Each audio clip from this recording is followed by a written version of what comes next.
আটার মধ্যে সিদ্ধ আলু দিয়ে মুখরোচক একটা নাস্তা রেসিপি আজকে আপনাদের সাথে শেয়ার করব। আসসালামু আলাইকুম এভরিওয়ান, কেমন আছেন সবাই? আশা করছি সবাই অনেক অনেক ভালো আছেন। আমি আলহামদুলিল্লাহ ভালো আছি। লাইফস্টাইল অফ রিমা চ্যানেলে আপনাদেরকে আরও একবার স্বাগত জানাই। সন্ধ্যা কিংবা বিকেলের নাস্তায় অসাধারণ একটা রেসিপি, মুখে স্বাদ লেগে থাকার মতো। অবশ্যই বাসায় একবার হলো আমার রেসিপিতে ট্রাই করে দেখবেন, আপনাদের অনেক অনেক ভালো লাগবে। নাস্তাটা বানানোর জন্য আমি এখানে প্রথমে 1 কাপ আটা নিয়ে নিয়েছি এবং 3টা ছোট সাইজের আলুকে আমি কেটে আগে থেকে সিদ্ধ করে নিয়েছি। এখন আটার সাথে দিয়ে দিয়েছি। এখন ভালো করে হাত দিয়ে এটাকে মেখে নিচ্ছি। অবশ্যই কিন্তু আটার সাথে ভালো করে মেখে নিতে হবে, একটু সময় নিয়ে করতে হবে কাজটা। এই যে আমি আটার সাথে ভালো করে আলুটাকে মথে নিচ্ছি।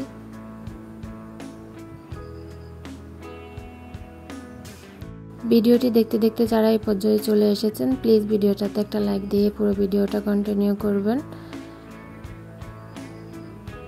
এদিকে আলুর সাথে যখন আটাটা ভালো করে মিক্সড হয়ে যাবে তখন আমি এখানে দিয়ে দেব 2 টেবিল চামচ সয়াবিন তেল। তেলটা দিয়ে আবার ভালো করে মেখে নিচ্ছি।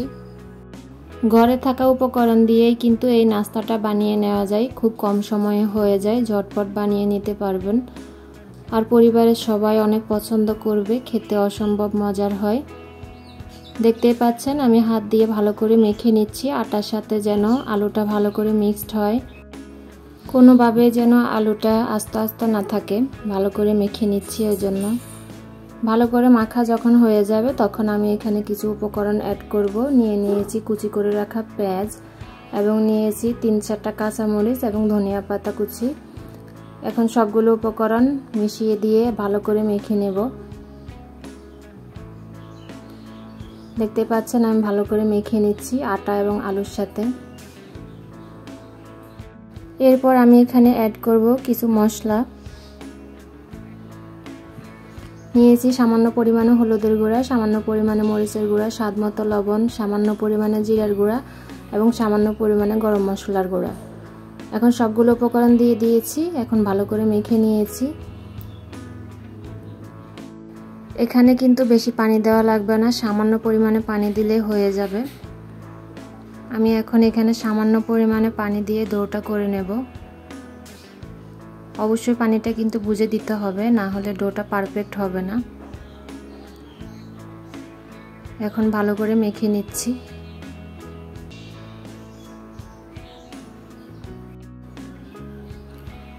এই যে এই পর্যায়ে হচ্ছে মাখা হয়ে গেছে। এখন আমি এটাকে রেস্টে রেখে দেব 10 মিনিটের জন্য, যেন আটাটা ভালো করে সফট হয়ে যায়। ফিরে আসছি 10 মিনিট পর। 10 মিনিট পর এই যে ডোটা একদমই সফট হয়ে গেছে। এখন আমি একটা রুটি বেলে নিয়েছি। এই যে বেশি মোটাও না আবার পাতলাও না, ঠিক এভাবে বেলে নিয়েছি। এখন আপনারা আপনাদের শেপ অনুযায়ী হচ্ছে কেটে নিতে পারেন। আমি এই যে বাটিটা দিয়ে একটু শেপ করে নিচ্ছি। আমি ছোট ছোট করে কেটে নিচ্ছি, আপনারা আপনাদের পছন্দ অনুযায়ী কেটে নিতে পারেন। আমি একে একে সবগুলোকে এভাবে বানিয়ে নেব। এখন আরেকটা রুটি বেলে নিয়েছি, এটাকেও বানিয়ে নিচ্ছি। দেশ ও দেশের বাইরে যে যেখান থেকে আমার ভিডিওটি দেখছেন সবাইকে জানাই অসংখ্য অসংখ্য ধন্যবাদ। আমার রেসিপিগুলো কেমন লাগে অবশ্যই কমেন্টে জানাবেন। আর আপনি যদি আমার চ্যানেলে নতুন হয়ে থাকেন চাইলে কিন্তু আমার চ্যানেলটি সাবস্ক্রাইব করে দিতে পারেন। আর আপনি যদি অলরেডি কাজটা করে থাকেন আপনাকে জানাই অসংখ্য অসংখ্য ধন্যবাদ। আমার রেসিপিগুলো যদি ভালো লাগে প্লিজ লাইক কমেন্ট শেয়ার করে পাশেই থাকবেন। এই যে একে একে আমি সবগুলোকে বানিয়ে নিয়েছি। সবগুলো প্রায় বানানো হয়ে গেছে।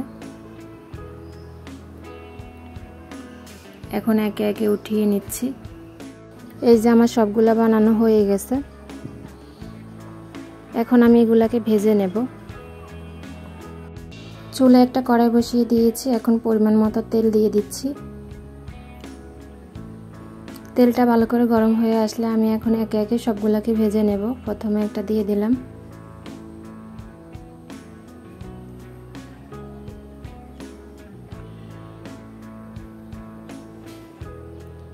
তেলটাকে উপরে একটু ছড়িয়ে দিচ্ছি যেন ভালো করে ফোলে।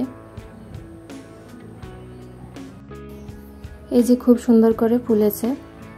আমার এটা হয়ে গেছে। এখন আমি এটাকে উঠিয়ে নেব।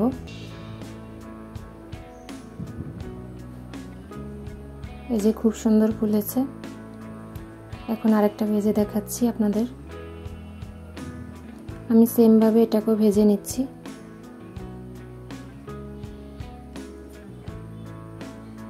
এতক্ষণ যারা আমার ভিডিওটির সাথে আছেন তাদেরকে জানাই অসংখ্য অসংখ্য ধন্যবাদ।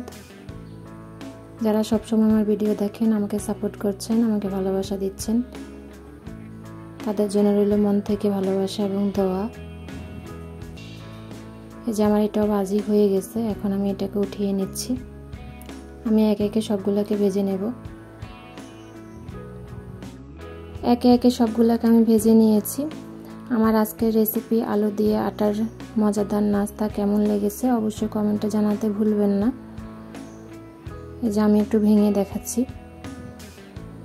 এটা দেখতে যেমন সুন্দর লাগছে, এটা খেতে অসম্ভব মজার হয়েছিল। বাচ্চারাও কিন্তু এটা অনেক পছন্দ করবে। আমার বাচ্চা তো খুব মজা করে খেয়েছে। অবশ্যই বাচ্চাদেরকে এভাবে বানিয়ে দিতে পারেন। আজকের মতো এখানে বিদায় নিচ্ছি। দেখা হবে অন্য কোনো রেসিপি নিয়ে। ততক্ষণে সবাই ভালো থাকবেন, সুস্থ থাকবেন। আসসালামু আলাইকুম, আল্লাহ হাফেজ।